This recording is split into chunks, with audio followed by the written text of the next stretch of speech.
Nakapumiglas itong si Heather sa pagkahawak ni Jasmine, kaya nagtagumpay itong si Vito na mailabas ang tinatagong baril at binabaril itong si Jasmine. Pero mautak itong si Jasmine at dinambaan ulit itong si Heather para maproteksyonan ang sarili laban dito sa kay Vittorio Benavides. Walang magawa si Vito kundi ibaba ang baril at doon nagtagumpay si Jasmine Flores na makaganti dito sa kay Vito at pinukpok ang ulo nito gamit ang palamuti sa itaas ng mesa habang umiiyak naman si Heather dahil nakikita ang kanyang ama na sinasaktan nito ni Jasmine Flores habang sila ni Agent Pascual kasama si Tyrone ay dumating na rin sa lugar habang si Iris naman ay dumating rin sa lugar at sinabihan si Camila na huwag umalis ng sasakyan habang dumiretso si Iris sa loob. Nakasalukuyan namang sinasaktan ni Jasmine Flores itong si Vito, ang kanyang daddy, dahil sa pagpatay nito sa nanay ni Jasmine Flores noon. Pero ayon kay Vito ay hindi na maibalik ang buhay ng kanyang ina. Sa pagdating ni Iris ay sinabihan siya ni Vito na itakas itong si Camila, kaya agad umalis itong si Iris para puntahan si Camila sa kotse at umalis.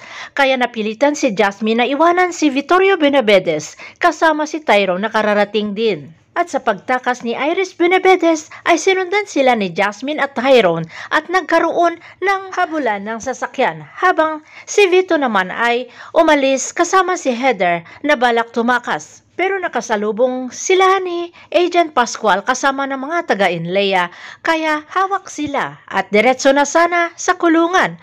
Pero dumating ang mga alalay nito ni Vittorio Benavides kaya nagkaroon ng barilan at nagtagumpay na makatakas itong si Vito kasama si Heather kasama ang iba pang mga private army. Marami sa mga tauhan ni Vittorio Benavides ang namatay, ganon din sa mga taga-Inleya. Pero patuloy na nakipaglaban itong si Agent Pascual kasama pang natira pang mga taga-Inleya dito sa mga tauhan ni Vittorio Benavides hanggang sa lahat ay napatay nila. Agad nagpatawag ng ambulansya itong si Agent Pascual para madala ang mga sugatan. Habang si Iris naman ay patuloy na sinusundan nila ni Jasmine Flores at Tyrone at kailangan niyang barilin ang sasakyan ng dalawa para tumigil ito sa paghahabol sa kanya. Habang si Camila naman ay patuloy na nagmamakaawa dito sa kay ninang niya Iris na tumigil na dahil takot na siya at gusto niya nang makita ang kanyang mami.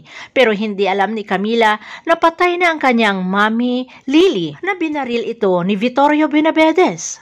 Habang doon naman kina Tyrone at Jasmine ay biglang napatigil nga ang sasakyan nila dahil sa pagkabaril sa kanila ni Iris. At nagkaroon ng pagkakataon itong si Iris na maitakas si Camila at iniwan ang sasakyan nila. Pero hindi lang nagtagal ay nasundan sila ni Tyrone at Jasmine kaya binalaan ni Iris itong si Camila na huwag maingay at tinatakpan ang bibig para hindi makapagsigaw dito sa kay Jasmine kung saan sila naroroon ni Iris. Patuloy naman na sumisigaw itong si Jasmine na siya ang kailangan ni Iris kaya wag niyang saktan itong si Camila kundi siya na lamang ang papatayin. Dinig na dinig naman ni Camila kung ano ang sinasabi ng kanyang tunay na ina kaya kinagat nito ang kamay ng kanyang ninang Iris at tumakas habang si Iris naman ay aksidenteng naiputok nito ang baril kaya natukoy ni Jasmine at Tyrone kung saan naroroon itong si Iris. Kaya alam ni Tyrone na delikado ang sitwasyon at pinapabalik sa sasakyan itong si Jasmine. Pero matigas ang ulo ni Jasmine na kailangan niya iligtas ang kanyang anak. Walang nagawa si Tyrone kundi sinabihan si Jasmine na maghiwalay sila. At sa paghahanap ni Tyrone ay nakasalubong niya si Vittorio Benavides na dumating din sa lugar at hinahanap sila Jasmine at Tyrone, pati na rin itong kanyang anak na si Iris para tulungan laban kina Tyrone at Jasmine. Hindi pa nakababa ng sasakyan ang tauhan ni Vittorio Benavides ay inabangan na sila ni Tyrone at doon nakipag-agawan siya ng baril at natagumpay na nabaril itong mga tauhan ni Vito hanggang sa nabaril din ni Tyrone itong si Vittorio Benavides. Pero pinagbabaril din ni Vito itong si Tyrone kaya napilitang tumakbo para iligtas ang sarili at hanapin itong si Jasmine at Camila para iligtas din dito sa kay Iris. Habang si Jasmine naman ay patuloy na hinahanap ang kanyang anak na si Camila at nag-cross ang landas nila ni Iris at doon tinutukan siya ng baril ni Iris na sinabi ni Iris dito sa kay Jasmine na sinira nito ang kanyang pamilya, ang kanyang marriage at ang kanyang kakataon na magbagong buhay. Sinabi ni Jasmine na kahit anong gawin pa ni Iris ay walang magbabago. Nasaktan siya ni Iris, nasaktan niya rin si Iris. At kahit magsakitan sila ay wala pa ring magbabago sa kanilang buhay.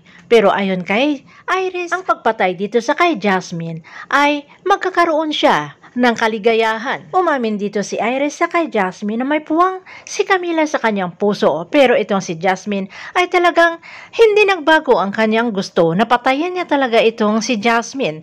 Lumuhod naman itong si Jasmine na sinabi na handa siyang mamatay basta wag lang saktan ni Iris itong si Camila.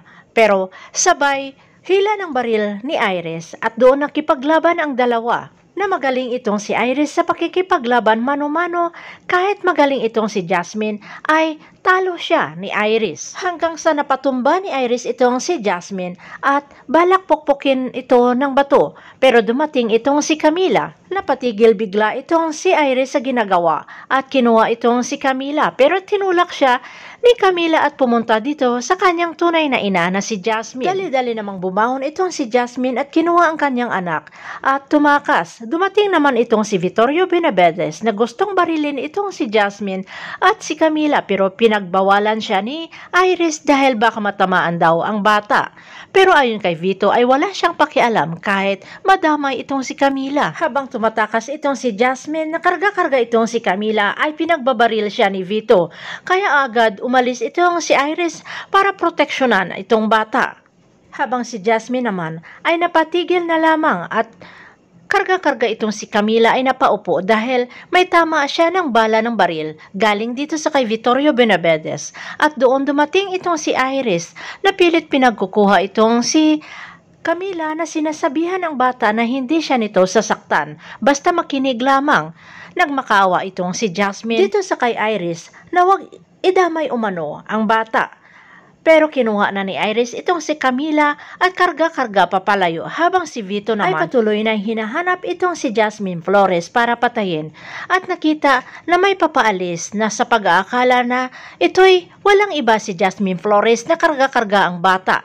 Kaya pinagbabaril niya ito dahil nagkaroon ng blurry vision itong si Vittorio Benavides at natamaan sa likod itong si Iris na buong akala ni Vito ito'y walang iba kundi si Jasmine Flores. Bumagsak itong si Iris at umiiyak itong si Camila na sinasambit ang pangalan ng kanyang ninang dahil mahal na mahal rin ni Camila itong kanyang ninang Iris. Umiiyak itong si Camila habang pinapanood lamang sila ni Jasmine sa di kalayuan. Humihingi ng sorry itong si Vittorio Benavides na siya rin ang bumaril sa kanyang anak dahil sa pag-aakala na ito'y walang iba si Jasmine. Sa pagkapatay ni Vito dito sa kay Iris ay idadamay niya kaya ito si Camila sa kanyang paghihiganti kasama itong si Jasmine. Abangan na lang natin ang patapos na episode dito sa Lavender Fields.